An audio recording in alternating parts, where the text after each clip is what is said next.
There is a sound a building makes right before it decides whether it is going to stand or come down, and almost nobody alive has ever heard it. It is not loud. It is a low complaint, somewhere in the steel, a settling that is just a hair too much, a crack opening in fresh concrete in a pattern that has no business being there yet. Most people who spend their whole lives on a job site never learn to hear it. I did. I learned it the way you learn a baby's cry, until you can tell hungry from hurt with your eyes closed and your back turned.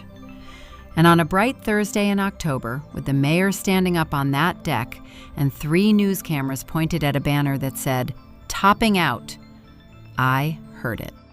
What I did in the 90 seconds after I heard it is the only reason there is an arena standing in downtown Charlotte today.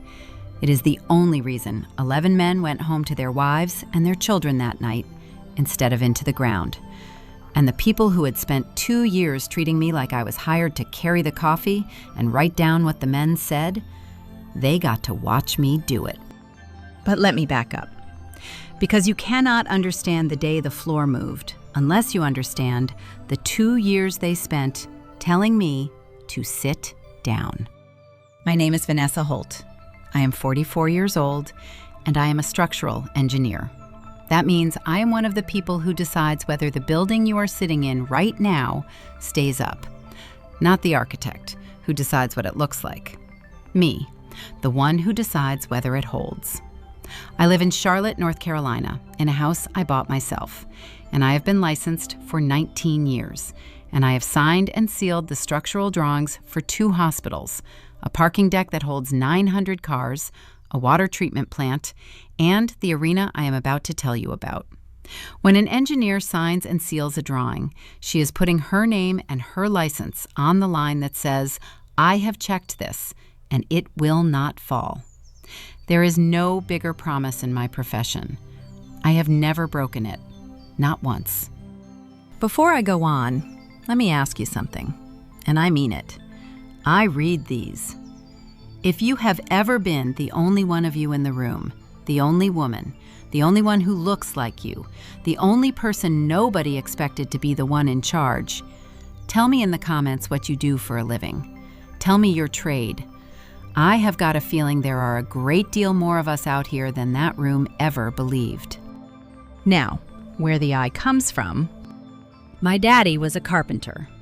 Not a contractor with a company and a logo on the truck, a carpenter who framed houses and hung doors and built staircases that are still standing in half the older neighborhoods on the east side of this city.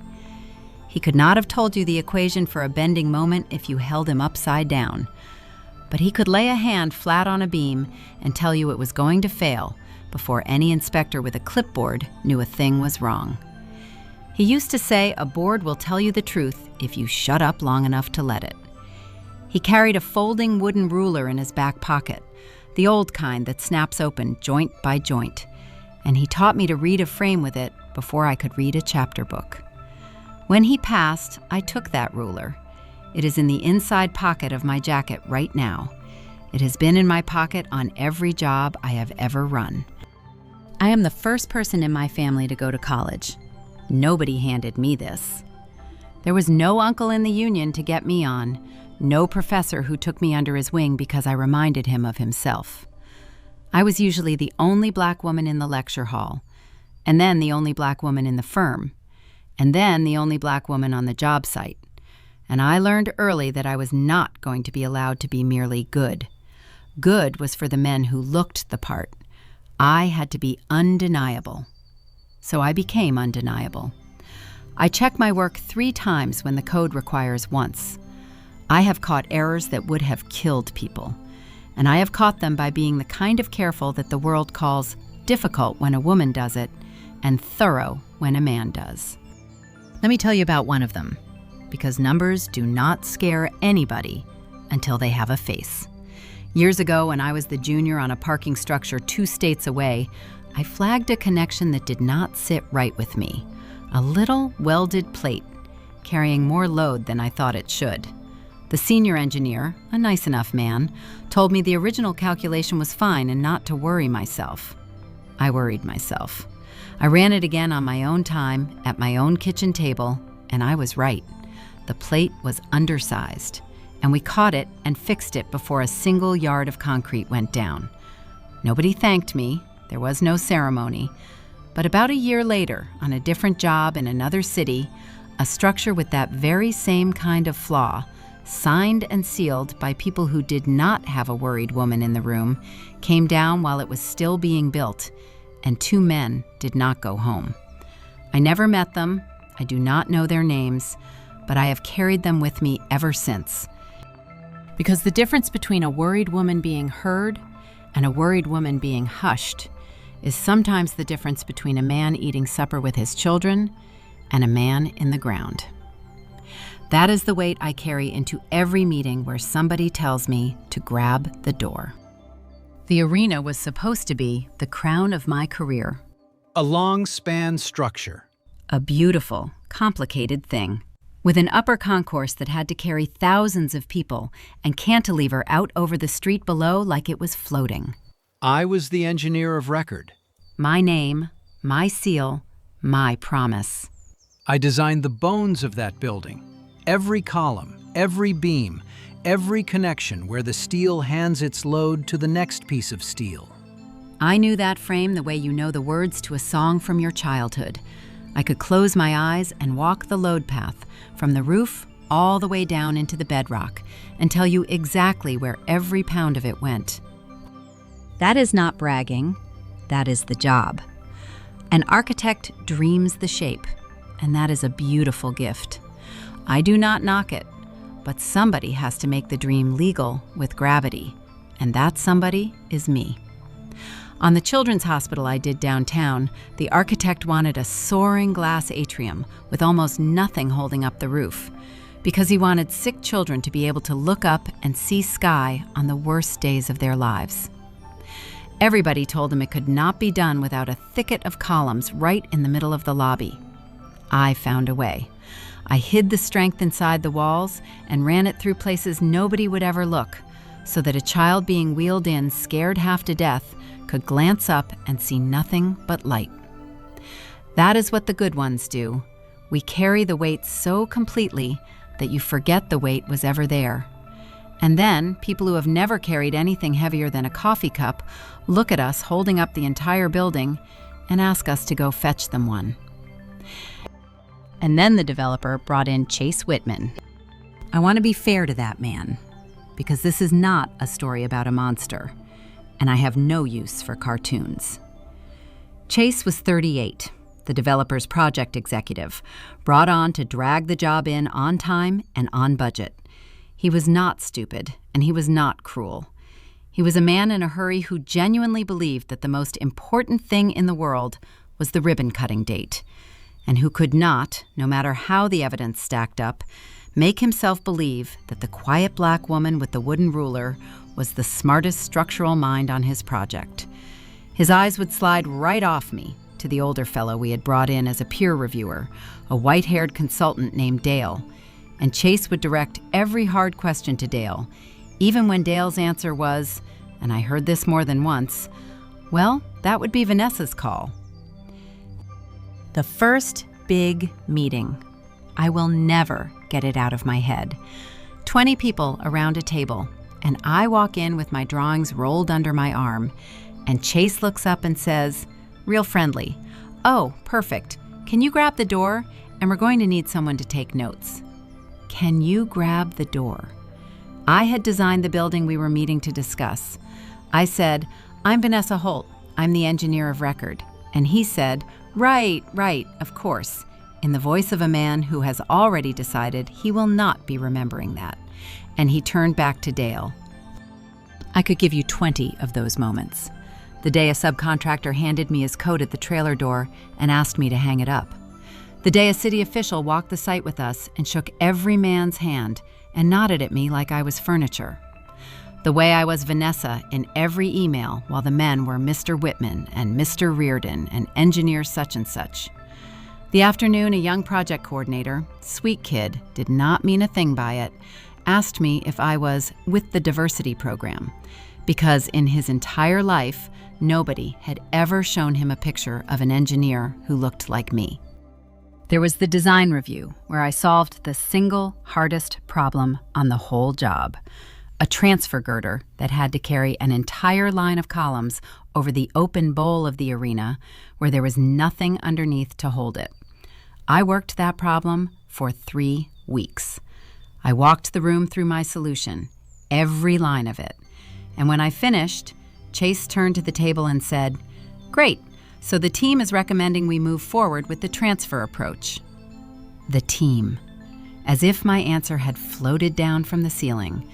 As if there were not a woman standing right there with marker on her hands who had just handed them the thing that made the building possible. I had become the team, the way a load becomes a building, necessary and invisible and uncredited. Here is the thing about all of that, and I need the woman listening to hear this part exactly right.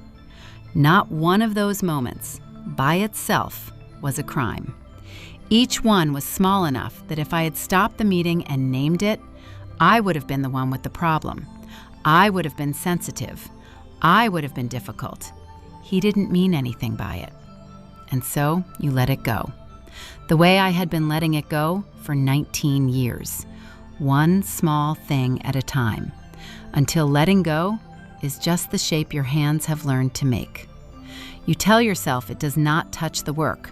The work is the work, and the work is undeniable. As long as I am right, I told myself, none of the rest of it can hurt me. I was wrong about that. Because the day came when I was right, dead right, certain all the way down to the bedrock. And being right was not enough, because being right requires somebody to be willing to hear it from you. And Chase Whitman had spent 2 years teaching that whole job site not to hear it from me. It started with the shoring. When you pour a great big elevated concrete deck, the wet concrete cannot hold itself up.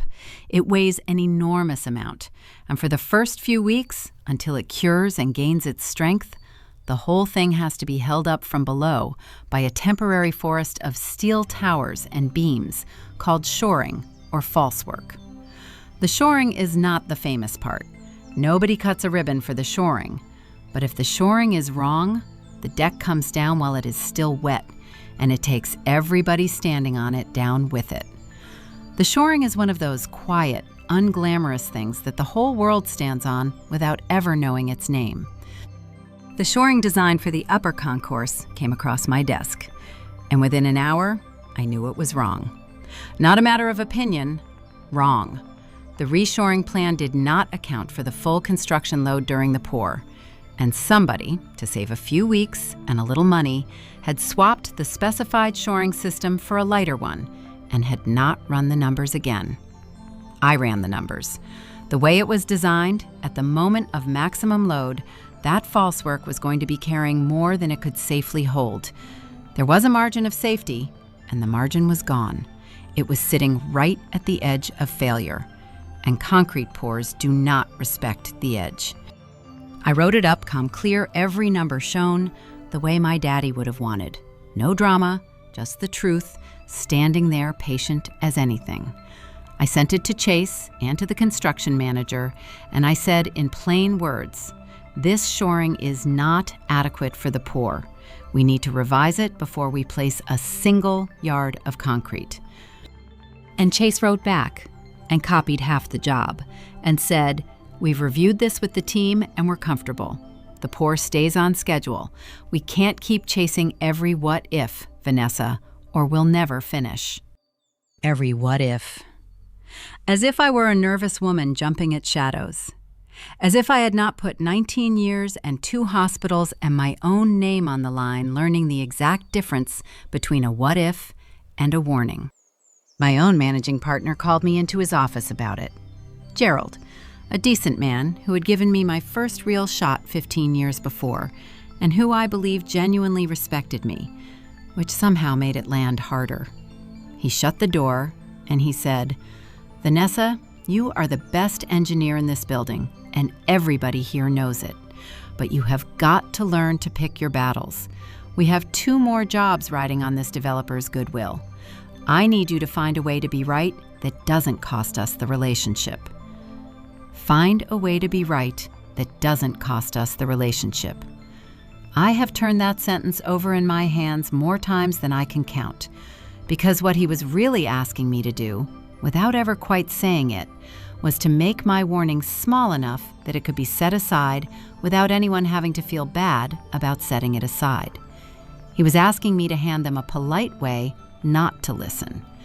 And I knew, sitting in that chair, that if that shoring let go after I had softened my warning to keep the peace, I would never be able to live inside my own skin again.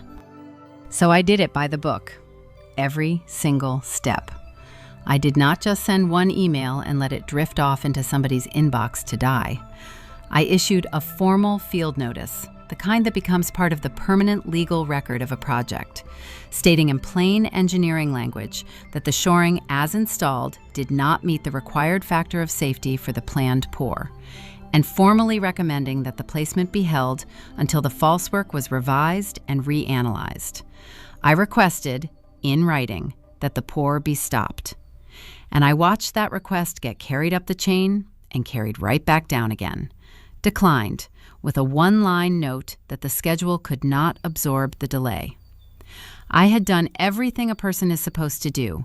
I had followed every rule they teach you to follow for the day you are the one who sees the danger coming. And then the rules simply ran out. There was nothing left standing between that wet concrete and those 11 men, except one woman who was willing to plant her feet at the bottom of the falsework and say the word "stop" out loud with her own mouth in front of God and the news cameras and everybody. I want to tell you I marched into his office and made him listen. I want to tell you I was a lioness. But I have promised you the truth, and the truth is that there was a night, the night before the pour, when I sat at my own kitchen table with my calculations spread out in front of me, and I almost let it go. I almost signed off. I want you to understand how that happens, because it does not happen to weak women. It happens to strong ones who are tired. I had already been told, in a dozen small ways, that I was slowing the job. I had heard the word difficult travel back to me through 3 people. My firm had 2 more contracts riding on the developer's goodwill, and I knew that if I stopped this pour and I was wrong, even a little wrong, I would be the woman who cost everybody 2 weeks and a fortune over a what if, and that story would follow me into every boardroom in this city for the rest of my career. And underneath all of that, there was the thing that is hardest to say out loud. After 2 years of being treated like I could not possibly be the one who knew, a little piece of me had started to wonder if they were right. Maybe I was being too careful. Maybe I was the problem. That is what they do to you when they discount you long enough. They get you to pick up the work of discounting yourself, so they do not even have to do it anymore. I called my best friend that night, a woman named Renata who teaches 3rd grade and has never read a structural drawing in her life. I did not even tell her the engineering of it. I just said, I think I am about to blow up my whole career, and I am scared. And I cannot tell anymore if I am being brave or being crazy. And she was quiet for a moment, and then she asked me one question. She said, Vanessa, if you say nothing and you turn out to be right, can you live with that? And I could not answer her, because we both already knew. I have been able to live with being disliked. I have lived with being passed over and talked over and mistaken for the woman who refills the water pitcher. There is exactly one thing on this earth I have never once been able to live with, and that is knowing better and saying nothing. Renata never took a physics class in her life, and she found the load-bearing wall in me with a single question. So I sat there, and then I did the only thing I have ever trusted. I took out my daddy's ruler, and I do not know why, I just held it, the way you hold the hand of somebody who is not there anymore, and I heard him say it the way he used to. A board will tell you the truth if you shut up long enough to let it. And I stopped listening to Chase, and I stopped listening to the little voice that had started to sound like Chase, and I listened to the numbers. And the numbers had not changed. The shoring was going to fail. I knew it the way I know my own name. And I made myself a promise that I would not let one more person die so that I could be considered easy to work with. I did not sleep. I was on that site before the sun came up. The pour was a whole production, because the topping out of the arena was a public moment. The city had put it on the calendar. There was a little crowd up on the completed lower deck, the mayor, the developer, a councilwoman, people from the team in clean hard hats that had never seen a day of work. The cameras were there. Chase was in his element, shaking hands, and up above us, the crews were getting ready to place the concrete on the upper concourse, on top of that shoring I had told them, in writing, would not hold. I had made up my mind that I was going to stand at the base of that falsework the entire pour with my instruments and my eyes, because if Chase would not stop it, the least I could do was watch it like a hawk and be ready.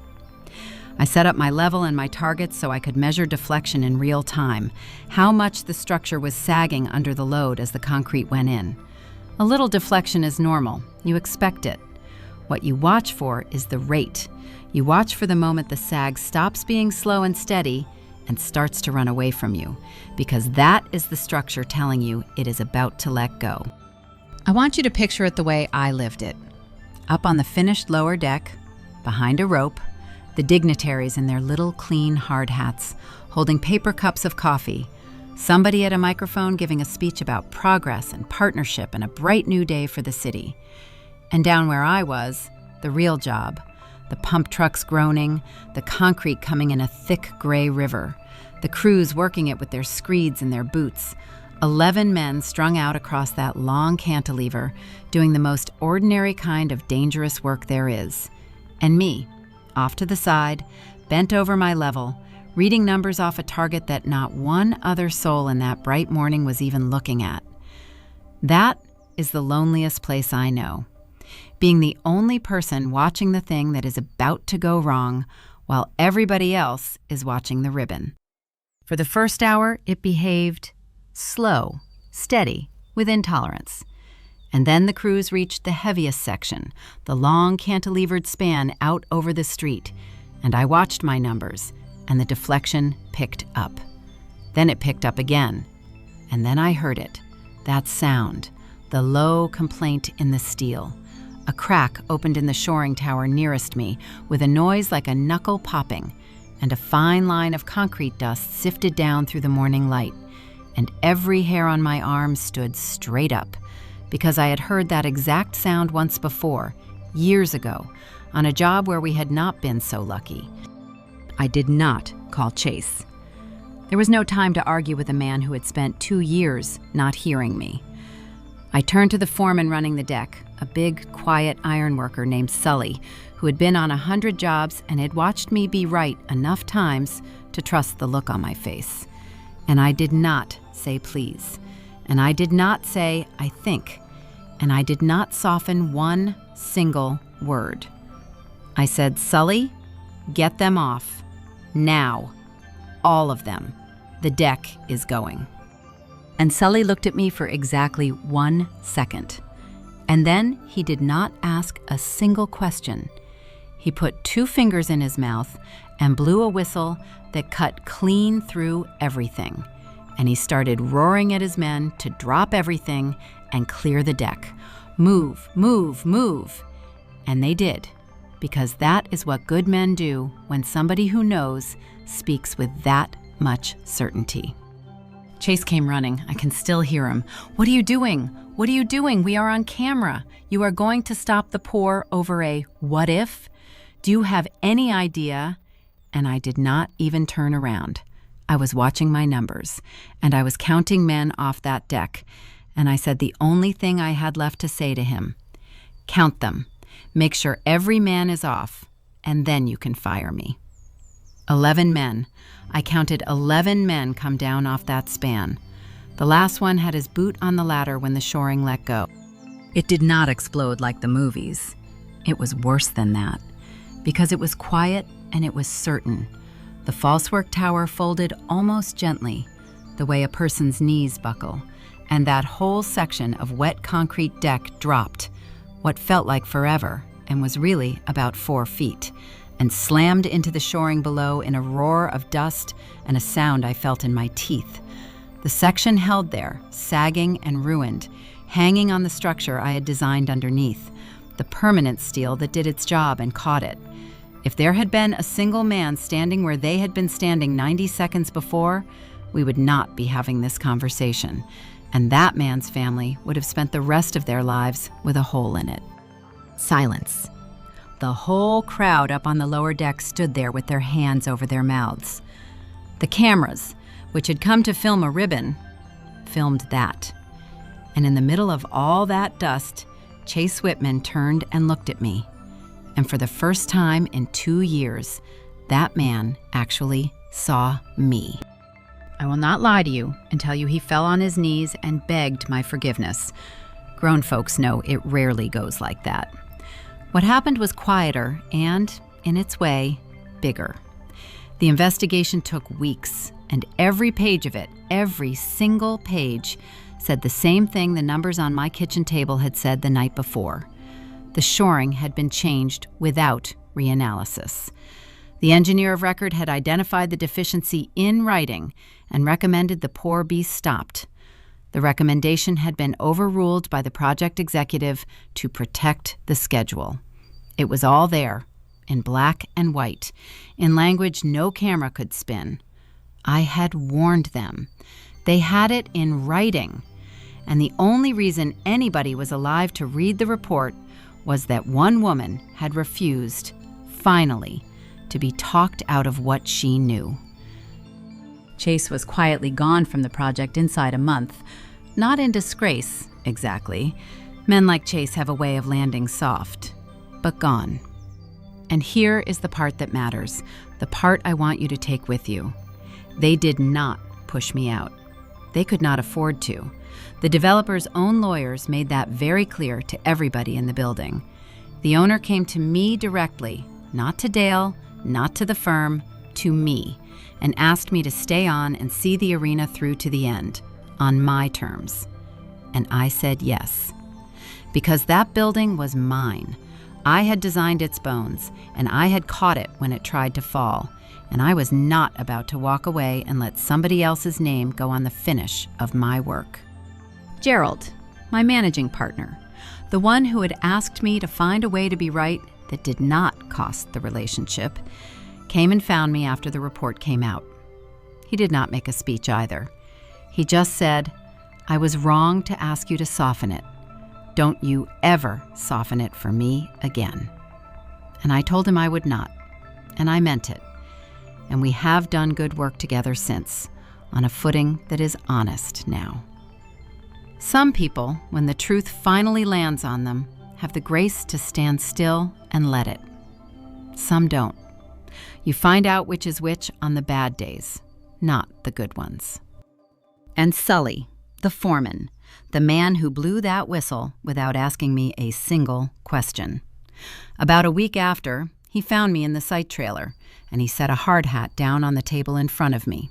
His own, the beat-up one he had worn for 15 years, with all the union stickers worn half off it. He said, "My guys took a vote. They want you to have it." I tried to tell him I could not take a man's hat. He looked at me and he said, "You can. You're the reason 11 of them still have a head to put one on." That hard hat sits on a shelf in my office now, right next to my daddy's folding ruler, a carpenter's ruler and an ironworker's hat. Those are the only 2 awards I have ever needed. Nobody ever handed me a plaque. The men handed me their trust, and there is no plaque made that is worth more than that. The arena opened the next year. I was on the lower concourse the first night it filled up. 20,000 people pouring in, laughing, never once thinking about the steel over their heads. Which is exactly how it is supposed to be. The whole point of what I do is that you never have to think about it. The promise holds so quietly that you forget a promise was ever made. I stood there in that river of people, and I put my hand flat against one of my columns, the way my daddy used to lay his hand on a beam, and I let it tell me the truth. And the truth was that it was good, and it was going to hold, and I was the reason. I hired that young coordinator's instinct out of him. By the way, the one who asked if I was with the diversity program, he is getting his engineering degree now, at night, and I am paying for half of it. And the first thing I am going to do when he passes his licensing exam is put a folding wooden ruler in his hand and tell him what my daddy told me. A board will tell you the truth if you shut up long enough to let it. And so will a building. And so, if you are very lucky and very stubborn, will a life. So let me leave you with this. Whoever you are, wherever you are listening from tonight, they are going to tell you that you are being difficult when what you are being is correct. They are going to call your caution a flaw and call your certainty arrogance. And they are going to do it most when you are most right. Because a person who is right and will not back down is the most inconvenient thing in the world to a person who is in a hurry.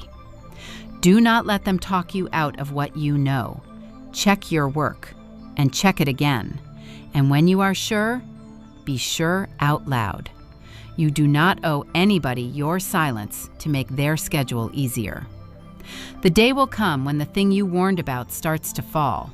And on that day, the only thing that will matter is whether you had the nerve to say stop while there was still time. Have the nerve. Be the one who says it. Somebody is going to go home to their family because you did. I am Vanessa Holt. I keep buildings standing, and I have learned that the most dangerous structure on any job is not the one made of steel.